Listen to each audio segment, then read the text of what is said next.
What's up? What's up? What's up? Welcome to the Sports Sidebar Podcast. You're tuning in with your boy Rich, and I'm here with my buddies Tom and JD, and we're about to get this thing started. Let's go.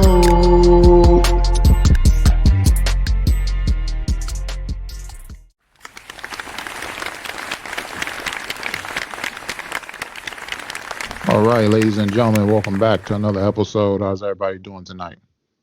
Doing good, Rich. How you doing? Doing fantastic, man. Unfortunately, my Knicks went down in the playoffs, but had a great season. We'll be back next year. Yeah, Coach Tibbs getting the Coach of the Year honor.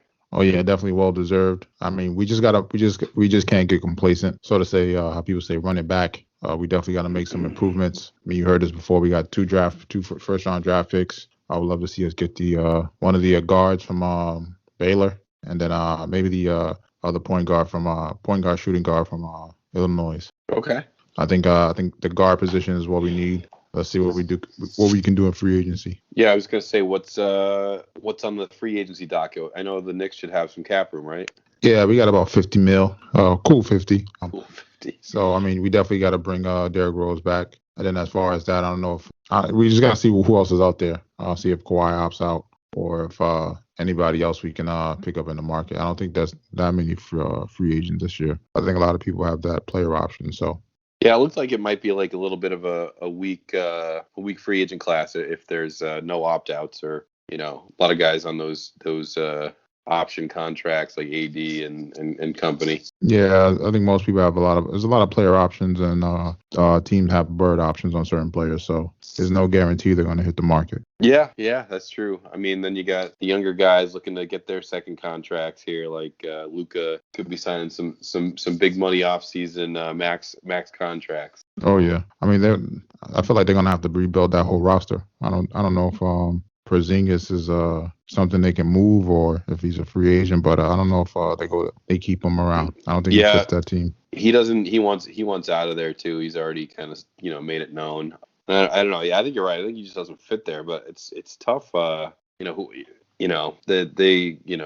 the talking heads around here are like, what could the Celtics do to get rid of Kemba's contract, and that's like one of them. They could take on Porzingis' contract. So it's not any better in the contract department, but maybe it's a different kind of player. I don't know. Still a lot of money. I think he's got 2 years and $60 million or something left on his contract. So, but if the Mavs can somehow move that, open up some space, I think that's it's an attractive place to go in my mind. You got Luka, who's going to be a perennial MVP candidate as long as he can stay healthy, and you got a great owner in Cuban who will do anything for those guys. It wasn't even they asked right after the series Luka if he was going to be signing a max contract with the Mavericks, and I don't even think he thought twice about it, right? So he's all in there. I think it's a decent place to go. I mean, look at Texas. There's no income tax in Texas, so that's always a pull for some of these players. I don't know. I think the Mavericks could do some damage this offseason potentially.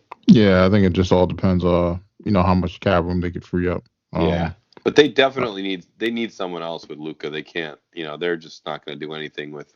And I know they've kind of rejuvenated like Tim Hardaway. They need some more consistency there. Oh yeah, it's going to be interesting to see if some of these other players want out, like Dame or if Kawhi, opts out, just to see how it mixes up if they decide to go somewhere or if a team can pull off a great move to improve their roster. Yep. And since we're in the NBA, we had a bunch of second round matchups going on. I mean, the Lakers got bounced. I mean, everybody's giving LeBron flack. First time he's been bounced out of the playoffs in the first round. I don't know if he ever gets back to it, man, despite what he's saying about that post. Back to the finals again, or what was the post? I didn't see the post.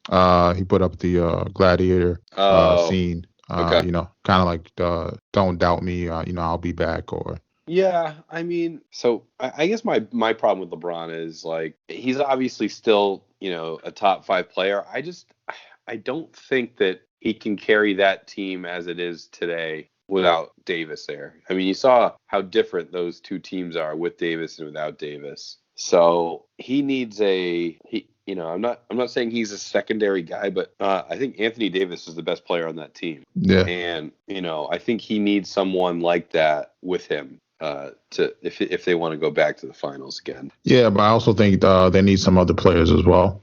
Players that could create their own shot, not just players that are looking Yeah, for LeBron to drive and dish so they can shoot a exactly. three. Yep. So I don't know, kind of like a six-man type of player, or possibly even another superstar. But I don't think they can get one. Based off their roster, I don't think anybody wants anybody on that team besides LeBron or Anthony Davis. So it's gonna be interesting to see what they could do. I don't think they re-signed Drummond. I think he's up out of there. So it's gonna be interesting to see what they do. It's gonna be a lot of heavy lifting for LeBron and AD, depending on who they can get come next season. Yeah, that's for sure. I mean, I think that the Lakers would have to look to trade for somebody because they're going to be in trouble cap wise. Oh yeah, most definitely. Like I said, it's going to be interesting to see what these teams can do, how they can maneuver around the cap, and who they can steal off somebody's roster based off a player not being unhappy, wanting to leave. So then we have the Brooklyn Nets. They out here smoking the Bucks on the grill right now. KD's making the statement, showing that he's probably one of the best players in the league right now. And then, Giannis is going to have to learn how to shoot, man. Yeah, I mean, I think that's kind of been the problem the last couple of years. I feel like if you can shut down that middle and keep him from driving to the hoop, it's a struggle for him. I think he kind of thrives on getting to that hoop, and not a great outside shooter. Doesn't really have that mid-range game. So if you clog up the middle, it's tough. And I think the Nets are doing that. And then on the other end, they're spreading the floor open. So, he can't really dominate anywhere inside defensively. Yeah. And then he's shooting 50% from free throws. So even if he does get the foul, yep, he's missing after a shot. So it's not keeping them in the game. It looks like the other guys got to be aggressive too. Looks like Middleton and Holiday, they're shooting terrible as well. So I don't know. I think Brooklyn is just too much for them. They're up 2-0 without James Harden. I'm feeling like they might just try to sweep them at this point. Yeah, this could be a quick series. I would say, we'll see what happens in Game 3 when they head back to Milwaukee. But I wouldn't be surprised if this is a 5-game series. Oh yeah. And then we got your team survived, man. These Clippers survived, man. They beat your boy Luka, man. Won the last 2 games. They move on to play the Jazz, I believe it's tonight. How you feeling about the Clippers, man? They're just I don't know. They're a weird team. I feel like takes it, they look like crap the first 2 games of that series and, end up losing one more. But I don't know, when Kawhi's there, it's almost like, you can't count them out either. I mean, he was awesome in Game 6 and Game 7. Yep. So, they're kind of an enigma. But if Kawhi's not playing well, I think they're obviously in trouble. Oh yeah, well I think they kind of figured it out. Just let Kawhi, go off and everybody else follows. I don't think they go through Paul George as much anymore, and I think he's fine with it. Based off what I see from his body language and stuff like that. Yeah, he definitely prefers, to defer or be like a secondary type guy or even third guy at some points. So yeah, I think you kind of like Kawhi run that offense and see what happens, see how far he can take you. Yeah. So I mean, it's gonna be interesting to see what they do. I don't know. I just don't like them, man. I can't pick them against the Jazz, man. I like the Jazz, especially Donovan Mitchell looks healthy. They just have too many weapons, I think, and I think they can potentially slow down Kawhi a little bit. And you got Gobert protecting the rim. I don't know. It's gonna be a tough one for the Clippers. Yeah, I mean, it's going to be interesting to see. I mean, also the Clippers are the best 3-point shooting team in the league this year. So I think Utah is right up there. So it's going to be interesting to see who can stay hot and who can lock down defensively, shut down that 3 game. And then the other matchup, we have the Suns and the Nuggets. Suns take Game 1. Who you liking in the series? I like the Suns. I think they've kind of figured it out. I think Devin Booker is coming into his own. Chris Paul looks good. And then Ayton down low. I think they just got a solid team. And I think that not having Jamal Murray in this series will really hurt the Nuggets. I don't know, man. Something in me tells me the Joker can get it done, man. Yeah? I don't know what it is, man. I feel like he can get it done. Him and Michael Porter Jr. And then, I mean, they got a bunch of guys that put up double-digit points. So, they got scoring everywhere. Something in me tells me the Joker can get it done and take him to the West Finals. I mean, nothing would surprise me with him and that team. Sometimes they look like they're, out of it, and then they can come back and win Game 2, and it's a series like that. The way that the Suns close out the Lakers, and then they come out, they could easily, lost Game 1 just on a, coming off of that closeout closing out the ex-champs, LeBron and company, and have, kind of a big head, but they kind of came out strong, again, played well, and were able to take them down. Oh yeah, but I mean the Suns have been in a position before where they've been down 3-1, so I don't think they care too much about, or like them being down affects them that much in the series. I think they know what they need to Yeah, do the to get it Nuggets. done. No, you're right. So I think it's gonna be interesting to see how, if let's say the Suns go up two zip, or can they keep their foot on their neck, the Nuggets neck, and finish them out. They figure out whatever it is they're doing. Yeah, I think that's what they're going to need to do. I think they're going to have to really keep the pedal of metal here. Don't let the Nuggets, get into it, right? I mean, win your 2 games at home, maybe split in Denver, and then you got 3 games to win 1. Yep. So we're gonna see what happens, man. And we got this game tonight. We got Atlanta and Philly. That's the game on now. Philly's up by 6, second quarter right now. Atlanta took game 1. It looks like Trae Young is the real deal, man. He's Steph Curry light. Getting it done, and then they have a ton of 3-point shooters on Atlanta, so it's gonna be interesting to see how much of a series this becomes. Yeah, Philly seems like a bigger team that's better at guarding the interior. I don't know how good they are at guarding 3-point shooting. And you're right, this Atlanta team can light it up from the outside. Trae Young, awesome against the Knicks, awesome in game 1. Really turning it on in the playoffs, in his first playoff. So I think this is a kind of a dangerous series for Philly. They came out, they lost game 1. They came out hot tonight, and they've kind of cooled off a little bit. I don't know. I think this series could go either way. Oh yeah, I like, man. I told you guys earlier, man. I think Bogdanovich might have been the best signing this offseason. I guess since we don't see those Kings games a lot on TV, we've been missing out. That guy, he's a player, man. He loves to play, man. You can tell somebody that likes the ball. Yeah, I saw him smoke the Celtics a few times. I think one game hit like 8 threes against Celtics. So believe me, I've seen him. I guess that's why Milwaukee was so upset they didn't get him. They botched that trade. Yeah, that not looking so great for Milwaukee right now. They could use him. I think it was definitely a good. I think overall, I mean, Atlanta did what they wanted to do. Right, they're in the playoffs. They're into the second round. They got a good young core. Collins and Trae Young and Herder and all these guys.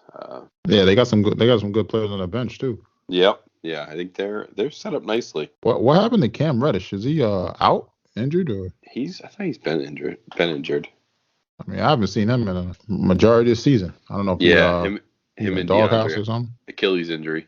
Oh, okay. Yeah, him and DeAndre Hunter have both been out. Well, I remember DeAndre played a little bit against the Knicks. A great two-way player. So they got a nice little nucleus and some young talent. They're gonna be good for a while. Yeah, I think so. And then in the NBA, we got these NBA coaching vacancies freeing up. I mean, right now we got the Celtics, the Blazers, and the Magic all looking for coaches. I mean, there's a bunch of names floating around out there. I mean, names going around such as Chauncey Billups, Mike Brown, Jason Kidd, Sam Cassell, even Becky Hammond. Has been mentioned in some of these coaching vacancies. Who you liking in to get the Celtics job or any of the other spots?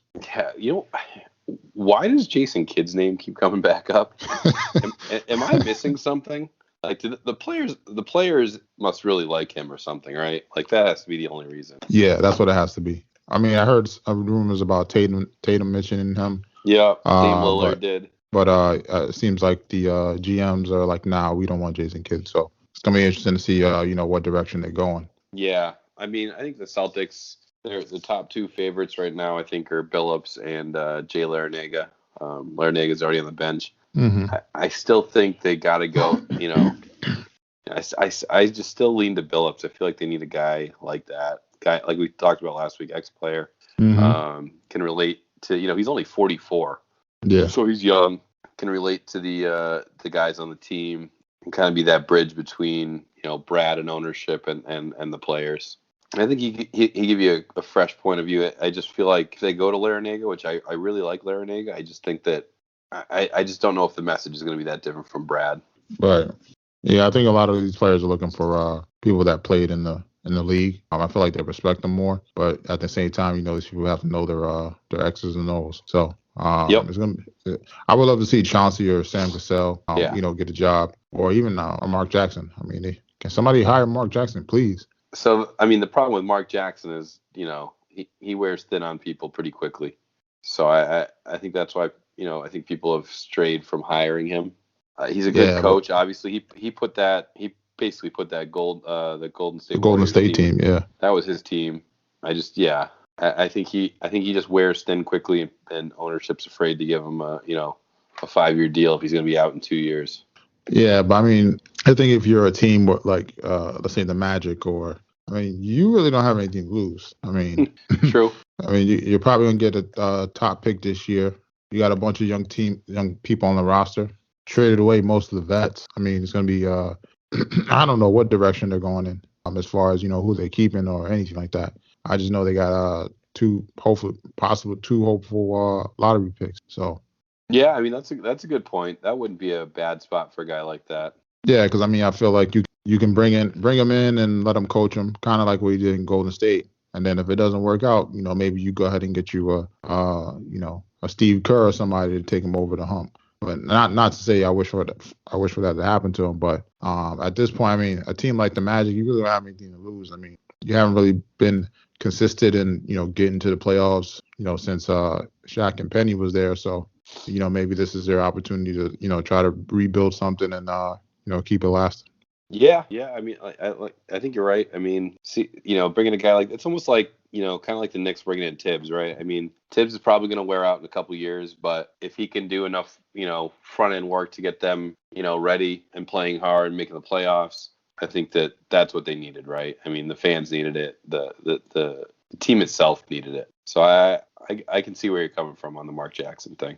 Yeah, I mean, like I said, they have nothing to lose, man. I mean, even if you brought in, Van Gundy. I mean, he was out there looking for a spot last year. So, I mean, there's a bunch of people you can go to, or you can just go with a new coach. I mean, I'm sure there's teams that got some great assistants on there that be looking for jobs. So, Yep. I mean, we also got the lottery coming June 22nd. Looks like the top four teams are Houston, Detroit, Orlando, and OKC with their 1,000 first round picks. Then they got the draft is coming July 29th. So I mean, it's gonna be right around the corner. We got another 2 months before NBA offseason, NBA draft, and NBA lottery stuff going on. Yeah, a lot going on, and I think you're going to start hearing some. I think we're hearing it now, but potential guys that want to be traded, guys like Dame Lillard. Could Portland look to blow up their whole team? Move McCollum and Dame and just start the full rebuild there. Yeah, I think Collins might be a free agent. I think McCollum is no, he's got 1 or 2 years left. Oh no, not McCollum. Collins, the power forward. Yeah, I was talking about. I'm sorry, I was talking about Portland Yeah, and yeah, McCollum. yeah. But yeah, Collins is a free agent. So I mean, if they don't get him back, I mean, it's gonna be I don't know what they do, man. I feel like they're close, but I don't know. I don't know what they need. I think they need another superstar, but I don't think they're gonna be able to get one. Mm-mm. Because I don't think I don't think anybody wants to go there. No, I don't think they have the cap room either. So I mean, I could definitely see the Blazers blowing it up. With the way that Harden went to Brooklyn, is it something where they can get 3 or 4 first round picks for a Lillard and then another couple for McCollum? Not out of the realm of possibility, I don't think, if they wanted to go that route. Always a tough sell to the fans, but if Dame thinks he's maxed out what he can do in Portland, then I think you might have to start looking at it. Yeah, but I think it's easier for teams when they trade their star when they get a nice young star in return, or Oh yeah. or they're in a position to get a top draft pick with it.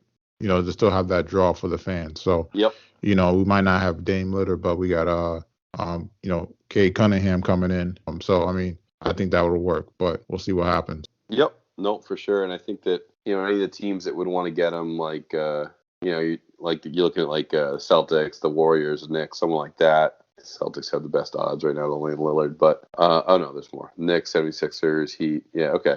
So, but anyways, I think those teams would have to give up, fairly decent players on their roster. So, like in terms of Celtics, it'd probably cost a few first rounders, probably 3 first rounders, and then you'd probably have to match salaries. You'd have to go with Kemba and Marcus Smart and like Peyton Pritchard, someone like that. So I think you get loaded up with tons of, younger talent, and also, potentially like an aging type superstar that, can still keep your team relevant, but also allow you to kind of rebuild too at the same time. Oh yeah, most definitely.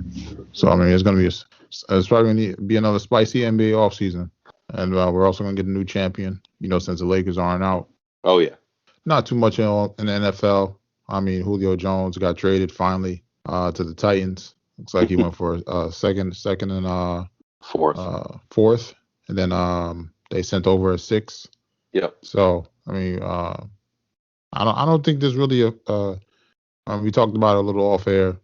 I don't really think this affects Tennessee that much or moves them up in the standings that much. I mean, it did improve their odds on as Vegas standings in terms of winning the Super Bowl, but I still think they're in between that 4-6 range of the AFC teams, the best AFC teams. So yeah, I think you got the Chiefs and the Bills, and then I think like you said, the Ravens. But I could see them going either way with the Ravens, Titans right there, and then like you said, Colts, Patriots, all top 6 right through there. So yeah, I think you're right. Probably somewhere in that maybe 3, but definitely 4 to 6 range.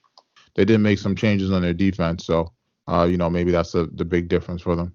Yeah, and they still have was Kenny Byard hurt last year? I mean, Byard is one of the best safeties in the NFL. They still got some decent players back there. I think Vrabel can help coach them up too. Yeah, they signed Jack Rabbit, and they got somebody else at corner, I think.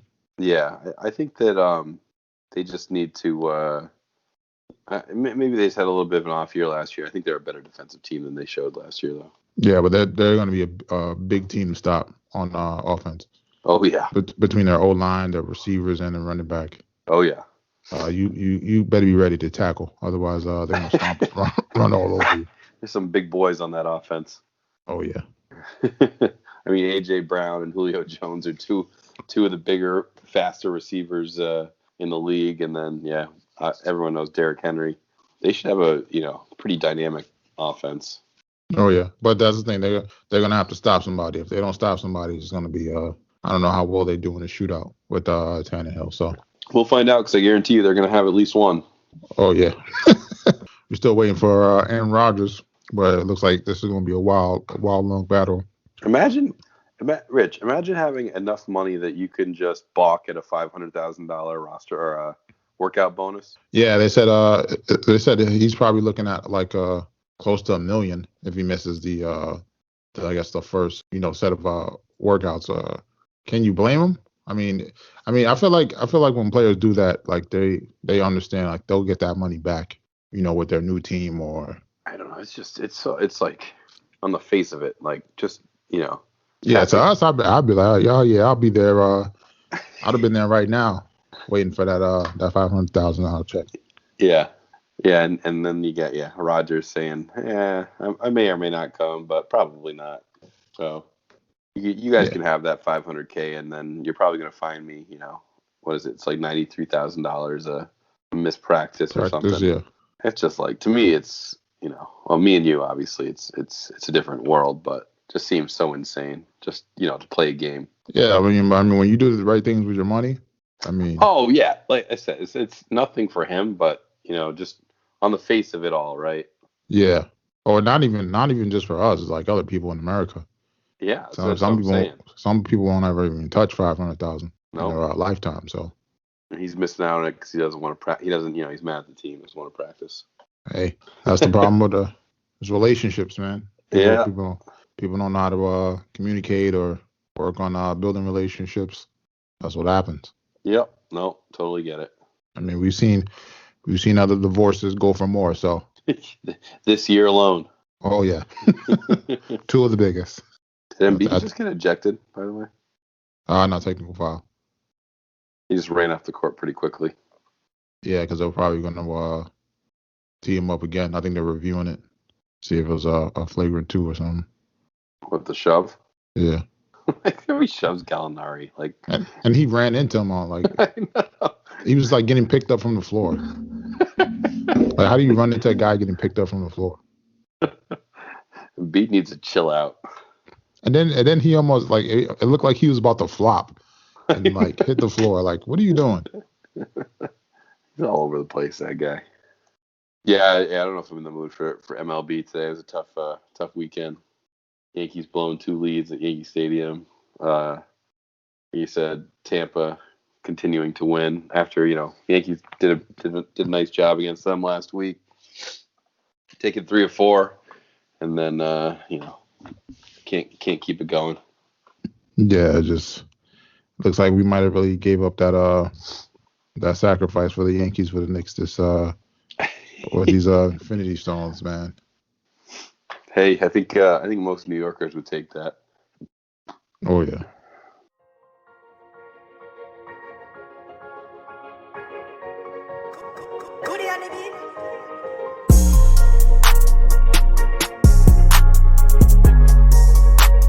I mean, it's that time again, ladies and gentlemen. Got another edition of JD's Bites of Brew for you. What you got for us? All right, so this week we did a buffalo chicken sloppy Joe. So it was we're still trying to eat a little healthier here. So the way it was cooked was fried up some onions, some ground chicken, threw that in there, and then did a kind of like a buffalo sauce with some apple cider vinegar in it. Mix that all in, and then put it on like one of those sandwich thins. Okay. So grill up the sandwich thin, put it on there, put a little dressing on top. We could do ranch or blue cheese, and then go at it like you would a regular sloppy Joe. It's a little cleaner, not as messy as a normal sloppy Joe, but more on the healthy side. Oh man, that sounds good though. Yeah, it was really good, very good. Heats up well too, so you can have it for leftovers. Oh, nice. What did you take that down with? All right, so today we're going. I thought we'd go back to the same brewery we went last week, so Vitamin C Brewing, Okay. out of Weymouth. This one was a sour beer though. It's one of their series is called the Sour Pipe Project. Mm-hmm. This one is it's a blueberry crumble with marshmallow. Okay. So typically, if you throw a little marshmallow in, it kind of pulls out that the more dessert flavor. So you get kind of accentuates the crumble a little bit. The problem is marshmallows, you can't overdo it. Once you overdo it, it just leaves like a kind of a funky taste in your mouth. So I've had some of their series before, and they're I think they're probably average in terms of the marshmallow. Mm-hmm. I felt like on this one they overdid it a little bit.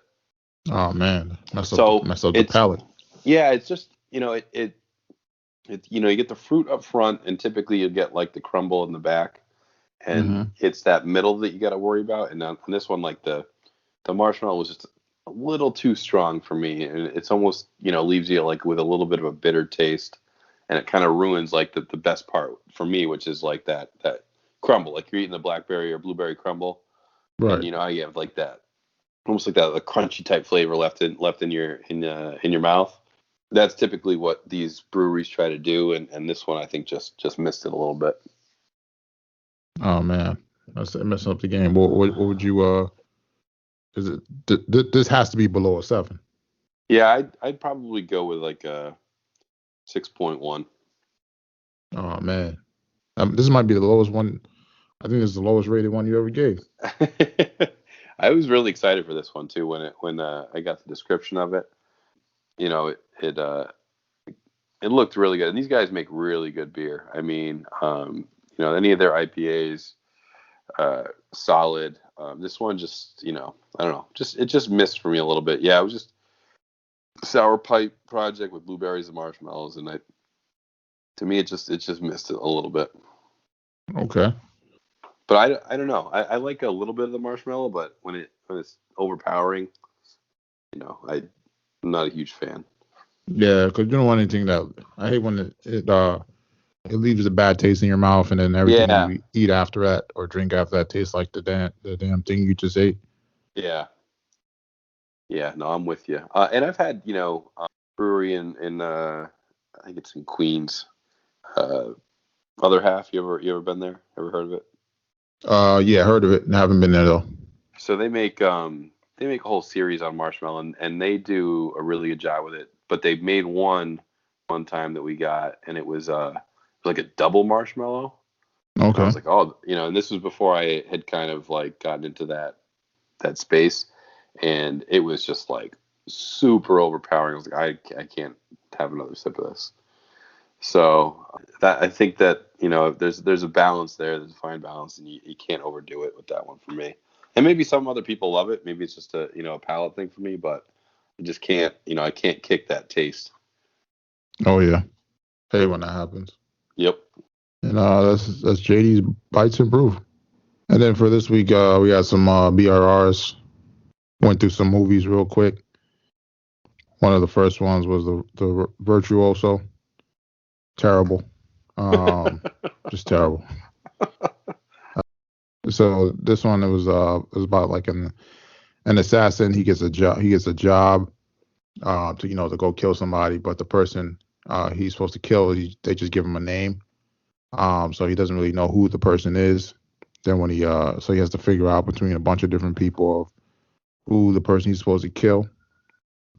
But it's kind of predictable because the person we we think he's supposed to kill, like you can predict who he's supposed to kill, but it doesn't end up happening like towards the end. Hmm. Don't want to give it away, but he's not like it's not like one of those assassin movies where like you see the assassin like fighting, doing crazy stunts. He's more like a sniper assassin, I guess you would say. Okay. Hmm. Just catching people with the gun and shooting them. But it's not like it doesn't seem like he has like like Jason Bourne. Anytime with some like you think of an Right. assassin, you think of like Wanted or like Yep. Jason Bourne, where like they don't even need the gun to kill you, but it seems like this guy needs the gun to kill you. Okay, I got you. I mean that one you can skip. The other one was Army of the Dead. It's like your that one's on Netflix. It's like your typical zombie apocalypse movie. The thing I did like about it was that the fact that the way they had like the zombies. So there was like regular zombies and then like king zombies. So like there was like zombies that are like mindless, and then there's the zombies that can think, and the Hmm. ones that can think they can control like the little minion zombies. So but the zombies were hella fast. It's not like they were like the Walking Dead slow where like they're taking forever to get to you. Like these zombies are like running, kind of like I Am Legend type of zombies. But it was like just a typical zombie movie. They put together this crew to go get some to go get like the money that's in the vault. Come to find out, the people that put it together, they had a guy in there that didn't really care about the money. He just wanted to get one of the head zombies so they can control the other zombies. But then the whole mission ends up going south because there's some stupid reasons. But I mean, overall, it was a decent movie. I think this movie I gave it a 6 out of 10. It's not something you would like if you just want to put something on to have a little laughs and kill some time. Definitely put it on. But it's not one of those movies that you will put back on again if you saw it or watch it again if it was on. Okay. Then there was The Conjuring. The Devil Made Me Do It. It's like the third or fourth installment for the Conjuring series. They really didn't get into the trial of it. I thought that was the whole point of the movie, to show how they use like the exorcism and all that stuff, and how they proved it in court to help people that were actually possessed and end up killing people. But the thing I did like about it was that this is the first time we get to see them, the main two characters, go up against people that are kind of the reverse of them. So like people that worship the devil or demons or the supernatural and use it to their ability to, hurt or kill other people. So I thought that was interesting. Mm-hmm. Because normally it's just them like trying to exorcise a ghost from somebody or trying to get rid of a curse or something like that. So this time they had like a little nemesis and try not to give it away, like a little nemesis and somebody to fight, and that person almost killed them. And then, but these are supposed to be based off of the Conjuring stuff. Is supposed to be based off of true stories from the same people. So yep. I think this is very. I like seeing it because supposedly this is stuff that happened, years ago, and we get to see it.